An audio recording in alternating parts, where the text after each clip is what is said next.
Congressman-elect Bernie Sanders, independent, Vermont at-large seat. In your former role as the mayor of Burlington, Vermont, you were in Washington many times and working on a variety of issues. What is it like coming here as a congressman-elect? Well, it seems that it takes about 2 days to find out where the bathrooms are. The bureaucracy is enormous, and what is being thrown at us, I think, necessarily is all kinds of information as to how you put together your office, how you make sure that you obey all the rules and you don't go to jail for taking gifts that you shouldn't take and all these other things. So the first impression is an enormous amount of information that's being thrown at you. You're meeting all kinds of people. You're concentrating on trying to get onto the committees of your choice. In my case, there was a problem of whether or not I would be within the Democratic caucus or not, and that took a lot of work and effort. You're being bombarded, in our case, by at least several hundred people who would like jobs, by many people in the media who would like interviews. So it's been, to say the very least, an exhilarating and interesting week. Have you been bombarded more than most or less than most because of your independent status? In terms of job applications, I don't know. I suspect that in all of the cubbies that I saw there, the large numbers of applications. I think in terms of the media, we've probably gotten more interest. If you could explain to the audience a little bit of the behind-the-scenes maneuvering on the question of whether or not you would join the Democratic caucus. Okay, I was elected as an independent. I served 4 terms as mayor of the city of Burlington, Vermont, which is the largest city in our state, as an independent. And in fact, Burlington, Vermont today is the only 3-party city in the United States of America where independents and progressives have done very well against Democrats and Republicans. I ran as an independent in this election, received 56% of the vote. The Republican candidate received about 40%, and the Democratic candidate received 3%. Having won as an independent and intending very firmly to remain as an independent, the first concern that I had is, how do I make sure that I get good committee assignments which represent the needs of my state? And what I had pledged the people of Vermont during the campaign is that I would make request entry into the Democratic caucus because I wanted to make sure that I was not pushed aside and put on irrelevant committees. I am not a Democrat, but clearly of the 2 caucuses, my political philosophy is much closer to the progressive wing of the Democratic Party than clearly to the Republican Party. And that was what I campaigned on. In fact, during this last week here, the Democratic caucus and party has been very generous to me in allowing me to attend a number of the panel discussions in some of the functions and so forth. But for a variety of reasons, they have made the decision that I will not be accepted into the Democratic caucus. On the other hand, what has evolved, which is absolutely satisfactory to me, is their willingness to say, okay, Bernie, we will treat you the same as we will any Democrat in terms of committee assignments. So I will put forth my requests. They will assign me essentially to the committee of my choice, and I can't complain. So I'm happy about that. I will accrue seniority, so I think the agreement is a satisfactory one. Are there any other aspects of being the lone independent in Congress that you see as a downside? I think in many ways the advantages outweigh the disadvantages. I think not being a member of the Democratic caucus and getting the committee assignments, the advantage is I don't have a party hierarchy on top of me, and it gives me a little bit more freedom to speak out on all of the issues. I think that by and large in this country today there is a growing anger and frustration not only at Congress, who people feel is not representing them, but at the 2-party system. I think there was a poll recently which indicated that something like 53% of Americans don't know the difference between the Democratic Party and the Republican Party. So being on the outside, I have a little bit more freedom to be critical of the leadership of both parties. We want to go to the phones just as soon as we can for Congressman-elect Bernie Sanders, independent of Vermont. 202-628-2525 for viewers watching in the Eastern or Central time zones. 202-783-2727 for those of you watching in the Mountain or Pacific time zones. Not your first try to come to Washington. You're here now, 1991. What do you hope to accomplish? Well, I'll tell you, Susan. We could spend 6 hours talking about all of the problems that exist in this country. I mean, the crisis in health care, the fact that we have 15% of our population without any health insurance, the collapse of our educational system, the fact that we are spending $300 billion on the military despite the fact that the Cold War is over, the growing gap between the rich and the poor. I can go on and on. The fact that much of America is owned and controlled by relatively few people. But I'll tell you honestly what I think the most important problem is, and where I want to play at least some role. And that is that the average American, to a significant degree, is giving up on government. To me, the major crisis that we face is that in this last election, as you know, about 60% of the people, when given the choice of the Democratic and Republican parties in Congress, didn't vote at all. You know, all of us are dismayed that in South Africa, for example, black people can't vote. How many of us know that in this country, poor people don't vote anymore? The last election, presidential election in 1988, you had 50% of the people not choosing to vote for the caucus or Bush. You have a situation in this era of anti-incumbency, throw the bums out. 96% of these guys got reelected. So the basic issue is how do you reinvigorate democracy?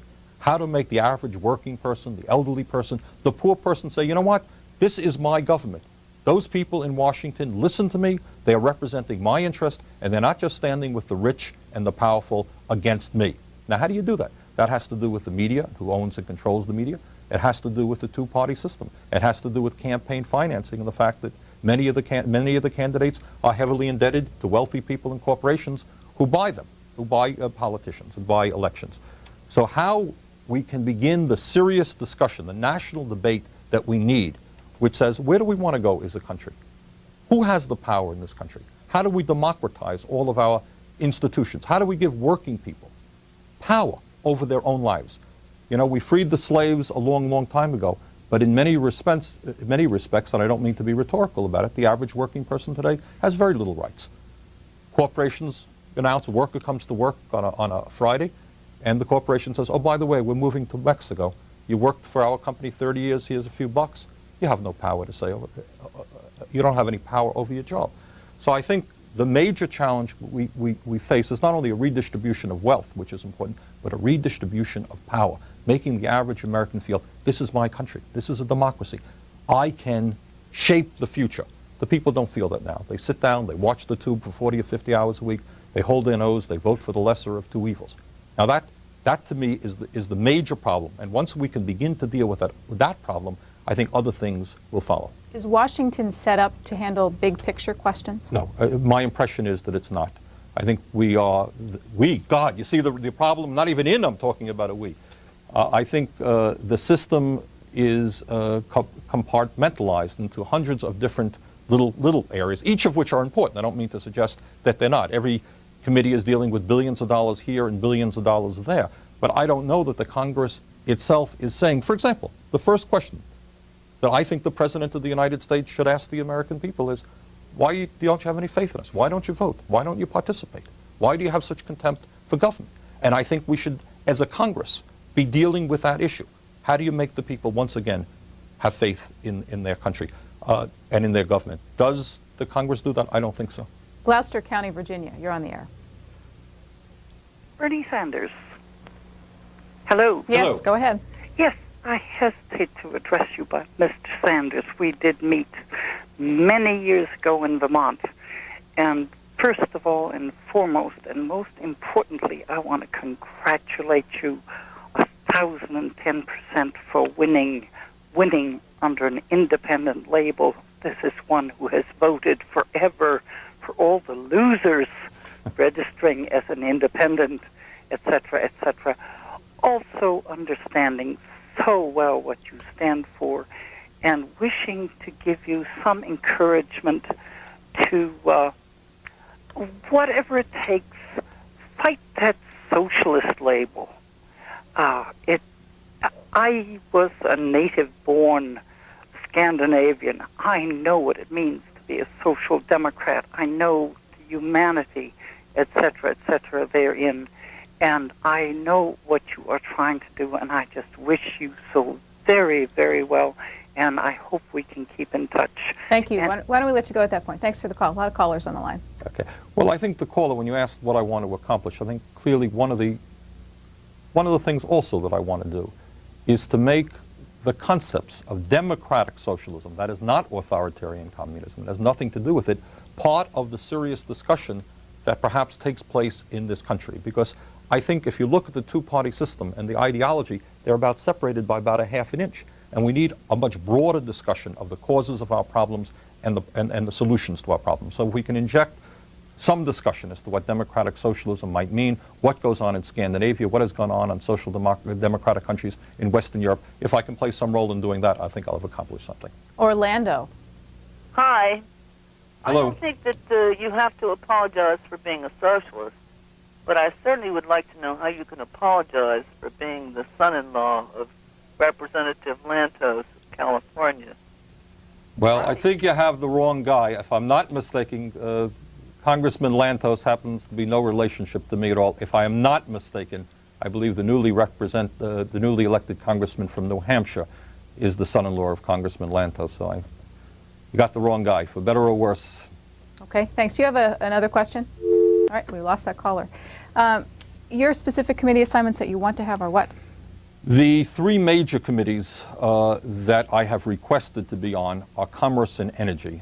My understanding is it's very difficult for any freshman to get on that one. I want that one, if possible, because of my concern and desire to see a national healthcare system established in this country. They deal with healthcare.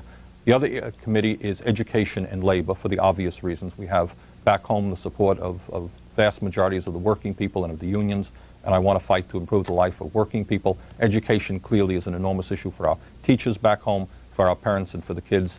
And the third committee that I'm looking at is Banking, Finance, and Urban Affairs. As a former mayor, that's of interest to me.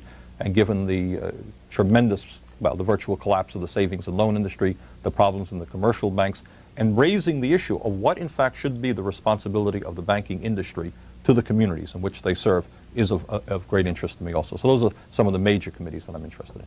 Portland, Oregon. Good evening, Mr. Sanders. Congratulations. Thank you. Part of the problem that those of us who watch a lot of C-SPAN have is the process of being introduced to the Congress as a new member. Meetings you get to go to. There's a seminar at Harvard, I guess, and there used to be all that kind of thing. And I was wondering, you've kind of alluded to it, but do you have a sense now of the kind of grind that starts to happen to people when they come to this burg? I think it's a very good question.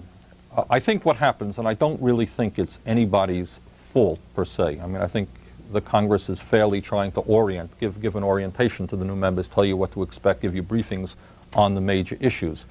I think what your question asked, though, is there a process by which newcomers get sucked into the old way of doing business, into the status quo way of doing business? And I think not that it's intentional on the part of the leadership, but I think that goes on. As a matter of fact, I was teaching last year at the Kennedy School at Harvard, so I have some familiarity with that process, and I'll be there next week part of the time, and part of the time I'll be back in Vermont. I think for me, one of the very exciting aspects of having been elected is that I am going to be able to be making contact and depending to a significant degree upon a lot of very fine minds who are not usually allowed to have much of an impact on the Congress. And I'm very excited about that, whether it's people like Barry Commoner or Jesse Jackson, or people who have been active in the peace movement or in the women's movement, people who very often have been on the outside. I'm going to be looking to very significantly to try to bring inside the Congress and get ideas introduced that are often not heard. New York City. Hi, Bernie. Congratulations for breaking that stranglehold of the Republicans and the Democrats. We really need to see that.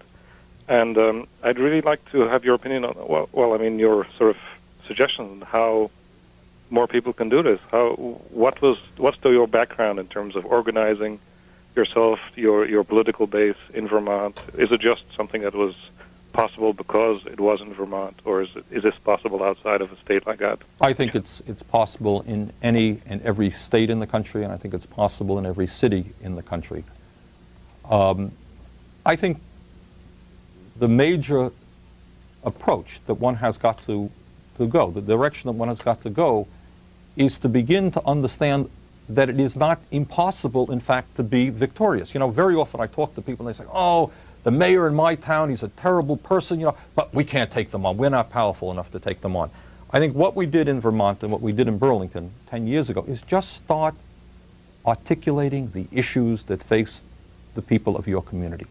In other words, what's so amazing is that people seem to do everything else but sit down and ask the very dumb bunny questions about what's going on in their community. So you ask the hard questions, articulate the real issues, and work very, very hard. We have been successful in Burlington and in the state of Vermont because we work very hard. In this last campaign, we put together, I would say, a good 1,000 volunteers who knocked on, well, just tens of thousands of doors, passed out the literature.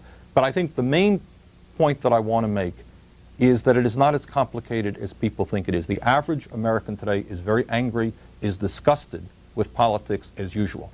I think the job of those of us who are progressives is simply to articulate forcefully the issues within our community, in our country. You know, people say, you know, you're crazy, you can't talk about those issues. You can talk about those issues. We have got to redefine the nature of discussion. Our position should be that it is the Congress which is not talking about the real issues. And we have got to just do that. One advantage it might seem that Vermont might have is buying media time. Less expensive to do that in Vermont than people in major market areas. There is truth to that, and that is true, and it is also true that, you know, the city of Burlington, where I was mayor for 8 years, has only 40,000 people. It is a lot harder to become mayor of New York or Los Angeles. But on the other hand, there are resources that people have in large cities that we did not have in the state of Vermont. But the main point that I want to make over and over again is I think the average political activist would be very, very surprised to know that when you begin the process of knocking on doors, people are going to start nodding their heads. They can say, you're right, those people are way out of touch. You have my support. Pittsburgh. Yes, good evening. Good evening. Yes, to Mr. Sanders, congratulations. I was really happy to see that you were able to get in. I've seen, and a lot of people have seen what's happened since Reagan came into office with the supply side economics. And so my comment is this, and then you can make a comment, is that I really don't feel that Jesus Christ would be a capitalist. If anything, Jesus Christ was concerned with the cares trying to help people.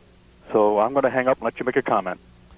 Well, I don't want to get into a religious discussion, but I think that any person who has a deep sense of humanity must understand that there is something fundamentally wrong when you have some people in our country who have billions and billions of dollars in personal wealth, who live in the fanciest houses, who drive around in these stretch limousines, and their brothers and sisters are sleeping out in the street.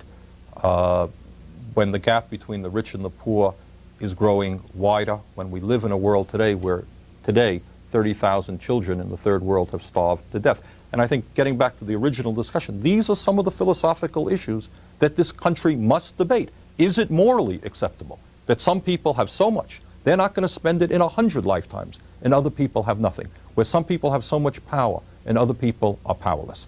And I fear, as the question that you asked a few moments ago, those are not the issues that are debated by Congress. And I think this nation, not only in Congress, we need to debate these issues in our unions, in our farm organizations, in the schools of America. Where do we want to go? Are we happy with the general direction of this country? And I think when we start asking those questions, one would be quite surprised that many Americans, I think, are not happy with the direction that this country is going in.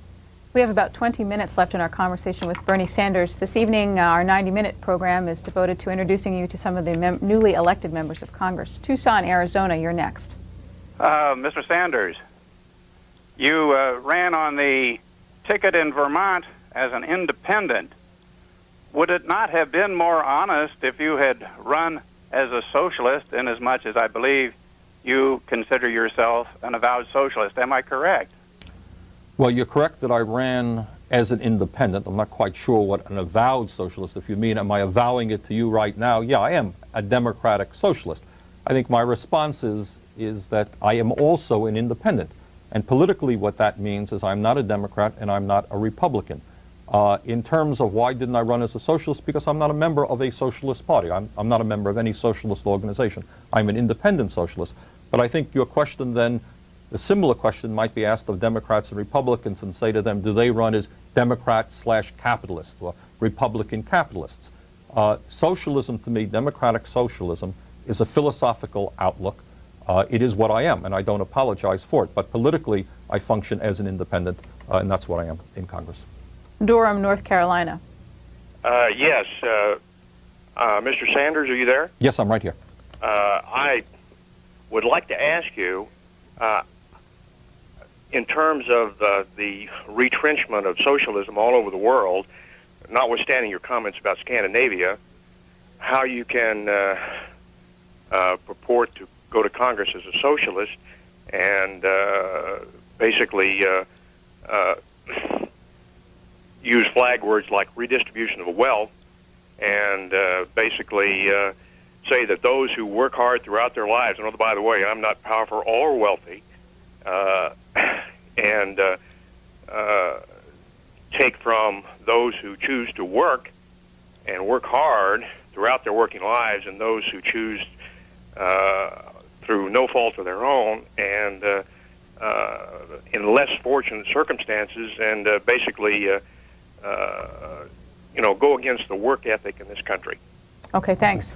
Well, let me respond to that. What is in clear decline, and thank God it's in decline, I'm delighted to see it in decline, is authoritarian communism, which to me has nothing to do at all with democratic socialism. Authoritarian communism has been a vicious political system which over its length of time has resulted in the murder of many, many millions of people. As an economic system, it has not succeeded, and I'm delighted to see its demise. That has nothing to do with democratic socialism. Now, we can argue the achievements or lack of achievements of France, which has a socialist president, as you know, Sweden, which has had a social democratic government for 51 out of the last 57 years, which has a national health care system, relatively low unemployment, which has free college education for its people, young people, which has a 90% voter turnout. It has its problems, okay? We could argue the merits or demerits of Austria and other social democratic countries. We could argue how the New Democratic Party is going to be doing in Ontario, a social democratic party that won a victory just a few months ago in Canada. But the first point that I want to make is what I believe in has nothing to do with communism, and I'm delighted to see the decline of communism. I think we can talk about, if we're going to broaden the discussion, we could also look at how capitalism, if you like, laissez-faire capitalism, has done in this country. What it has resulted in right now is a collapse of a healthcare system. It's not only that 15% of our people have no health insurance, but you're looking at tens of millions of people who are frightened to go to the doctor or to the hospital because they can't afford health care and what the bill might be. And we are one of 2 industrialized nations in the world that do not have a national health care system.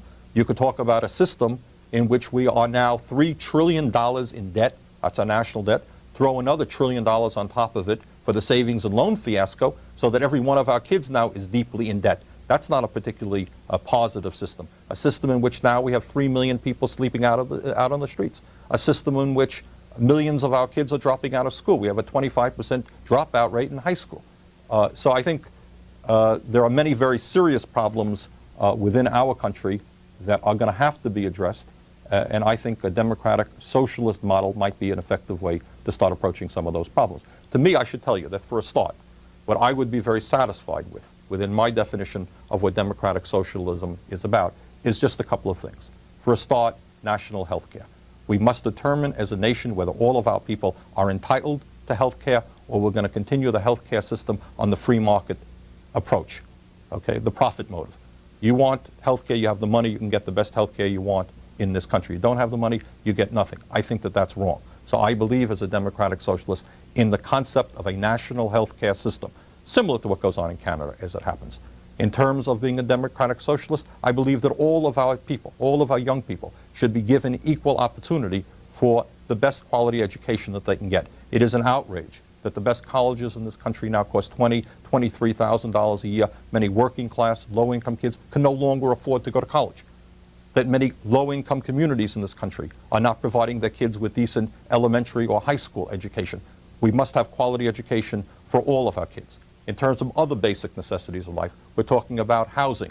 All right? It's not just that 2 or 3 million people are sleeping out on the street, but that many of our people, working people, are paying 30, 40, 50% of their limited incomes for housing. So for a start, what I mean by being a democratic socialist is that this nation can afford and must afford to provide the basic necessities of life to all of our people. That's healthcare. That's education. That's housing, for a start. Murray, Kentucky. Yes, I'm a first-time caller of Glad to have C-SPAN, you.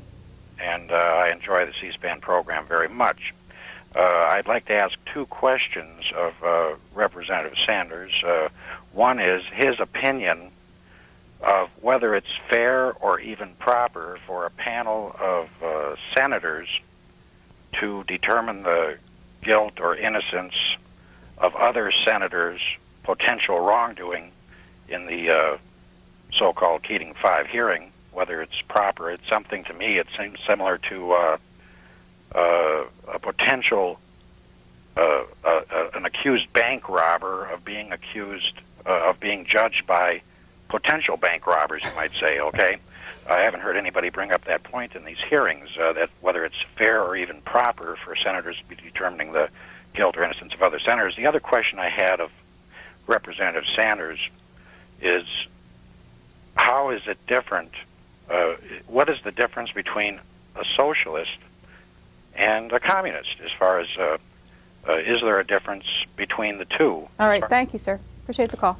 Yeah, I've tried to differentiate the difference in terms of the latter question. And you may have been calling in at that exact time and may not have heard the answer. Basically, communism is an authoritarian form of government which does not respect people's civil rights or right to participate in a democratic political system. Democratic socialism encourages that participation. So you have countries which have social democratic countries have a far higher turnout in terms of voter participation than does the United States of America. We have, in fact, one of the serious problems that I want to try to address is that we have now far and away the lowest voter turnout of any industrialized democracy in the world.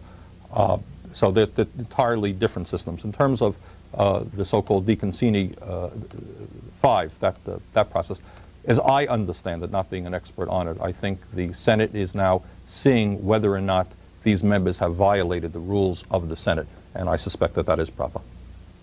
Next call comes from Rohnert Park, California. Hello, yeah, this is Bob Bancroft, and I live in Frank Riggs' district, and he failed to mention that the Peace and Freedom Party got 15% in that election, so I think there's more independents out there than are mentioned. But my question to you is about the problem of health care in this country, because my fiance and I are both employed full-time. We can't afford it, and I think that's something that you're looking at addressing in this Congress. Okay.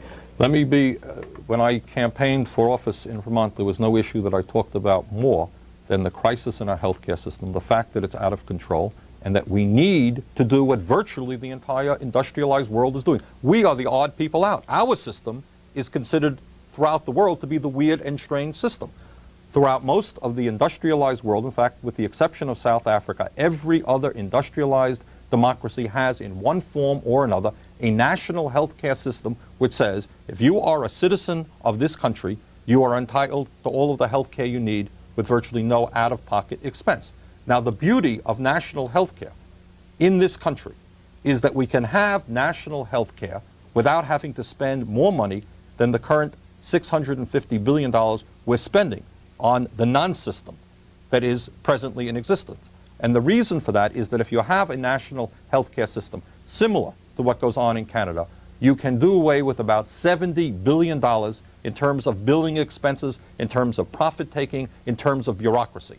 You go into a Canadian hospital, you give them their card, you don't get billed anymore. There aren't 50 people in the basement of that hospital figuring out whether you have Blue Cross, Blue Shield, or Connecticut General dunning you when you're late paying the bills. You don't have people working in doctors' offices worrying about how they're going to get paid. Everybody gets paid. It's the same system. There is one insurance company. We now have 1,500 separate insurance companies. I think the very fundamental question that we as Americans are going to have to ask in terms of health care, do you want a health care system whose function is to provide the best quality health care to the people, to be deeply involved in preventative medicine so that we don't get sick, or do you want a system which is based on the profit motive, where a doctor looks at you and says, hey, you got a great disease. We could make at least $50,000 out of your disease.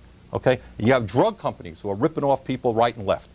During the course of the campaign in Vermont, some pharmacists gave me some documents which were very interesting. I think it's pretty widely known that prescription drugs manufactured in the United States are sold in Canada and in Europe for significantly lower prices than they are in this country. Why is that? because the national healthcare systems tells these huge pharmaceutical companies, you know what, you can't rip off our people. You're not going to sell your product unless you give us a fair price. In this country, the drug companies get away with murder, and I should say literally murder. How many times I have talked as mayor of the city of Burlington to elderly people who said, Bernie, the choice I have to make is between high-cost prescription drugs or food. That is an outrage. Okay? So I think the basic question is, do we provide health care to people in a non-profit way, in a human way, or do we see it as another business in which certain people, the drug companies, the insurance companies, the AMA, and their friends, the medical equipment suppliers, are able to make tens of billions of dollars in profit? Very simple question that needs an enormous amount of debate. Our next question comes from Palmyra, New Jersey. Yes, Mr. Sanders, I had two questions. I have a slight frog here. One is with regards to our participation in the United Nations. Our country, as flawed as it is, still has a wonderful Bill of Rights and a Constitution. The UN Charter and the UN activities are not under that. They don't have rid of habeas corpus or what have you. It seems like we're going towards a new world order, which I think is sort of like monopoly statism. So we're going to have all the evils of the states put into a super state without the protections of our Constitution. Why are we being subjected to the will of a super state that doesn't have the same the protections of our own Bill of Rights? Thank you. Well, I don't think that most people, including myself, consider the United Nations to be a super state in which decisions of the United Nations preempt the individual rights of a particular country, the United States or any other country. Clearly, the function of the United Nations, and it's an enormously important body, and I hope, in fact, it gains more and more strength. We have got to finally, as we enter the 21st century, begin to understand that war is a human abomination, and that if nations have conflicts, there have got to be other ways to solve those conflicts, especially in the era of nuclear weapons and chemical weapons, other than killing each other. That means there has to be serious discussion. That means there has to be impartial bodies that help resolve disputes. So I think the function of the United Nations is to bring the countries of the world together where they can talk rather than kill, where disputes can be solved peacefully, and I very strongly support that process and the United Nations. We haven't spent much time, and I have a caller, so I can't ask you to spend too much time on this, on what you believe the proper role of Congress in the Persian Gulf question would be. I have very, very deep concerns about the direction that President Bush is taking this country. What Saddam Hussein did is clearly absolutely wrong. He has got to get out of Kuwait. He has got to free the hostages. And I have deep concerns about him and other dictators around the world having nuclear weapons or chemical weapons. I believe, however, that Saddam Hussein can be defeated and we can accomplish all of our goals without having to go to war and seeing tens of thousands of people killed and all kinds of other problems resulting because of that war. I believe that if we continue the effort to put strong economic pressure on him, diplomatic pressure, if it takes a year, if it takes 2 years, he will be defeated. And we will win, and the world will win, all of the goals that we are fighting for. But what deeply concerns me is not only the bloodshed and the huge cost. I want the president to go on television and tell the elderly people that if you go to war and it costs $50 billion or $100 billion, Social Security is going to be cut, Medicare is going to be cut, your property taxes are going up because they're going to cut back on every program that emanates from the federal government. I want him to go on television and tell people what that war will cost. But most importantly, I believe now that the Cold War is over, it is a horrible precedent to be the day after the Cold War ends to start another war against a third world nation. That crisis and that problem, in my view, can be solved peacefully, and I intend to play as strong a role as I can in solving it peacefully. Riverview, Michigan. Hi. I want to make one statement first before I ask a question. In my 65 years of being involved in politics and reading a lot about it, because I find it very interesting, I find it an important element in all of our lives. I've always been appalled at how other people seem to take such a little interest in it. They read something in the paper and they swallow it whole. They don't think about it. When I say I voted for Barry Colliner, people say, who is he? And I'm saying, hey, don't you read the paper? Don't you know what's going on in this world? From Latin America over to Europe to Middle East, people don't want to hear about it. They don't really care. How do you, I think it's wonderful that you were elected as an independent. How did you get people to be interested in this? I don't think it's that people don't care. I really don't believe that. I think that people are in despair. How could you not care whether your kid gets a decent education? How could you not care if a company that you work for throws you out on the streets and takes that job to Mexico or Asia? How could you not care about if your kid is going to get called up to go to war and get killed, or if you can't afford health care? People care. We have got to ask ourselves why it is that in Europe and in Scandinavia, 80 or 90% of the people vote. They are much more knowledgeable about the issues of the day. They talk about politics in a much more serious tone than we do in our country. Time after time I talk to young people, students, they go to Europe and they come back and they say, oh my God, students in France know more about American politics than my fellow classmates know about. I think it has to do with two basic reasons. Number one, the fact that the two major parties do not have any real philosophical or ideological difference. So there's not a clash of ideas.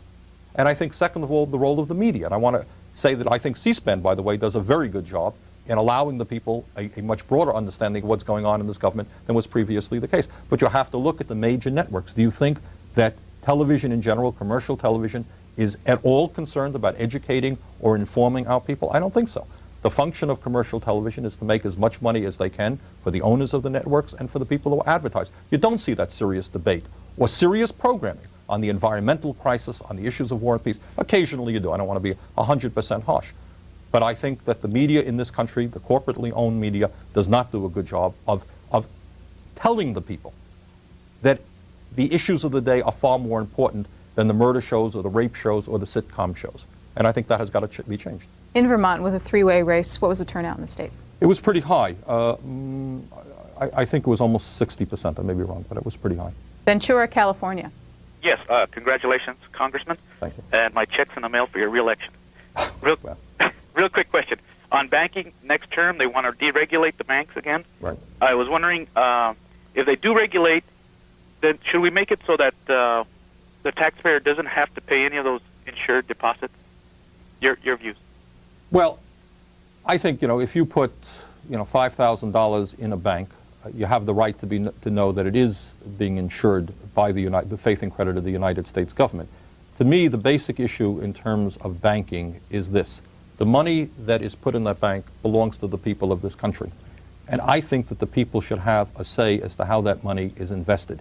Should it be reinvested in our communities, in creating decent paying jobs? Should it be invested in affordable housing? Or should it be used for speculation and types of development projects which benefit the rich, for example? So to me, the key issue in terms of banking is to make sure that the money is used productively, that there's more democratic input into how our money is invested than is presently the case. Burlington, Vermont. Earl, I know that community.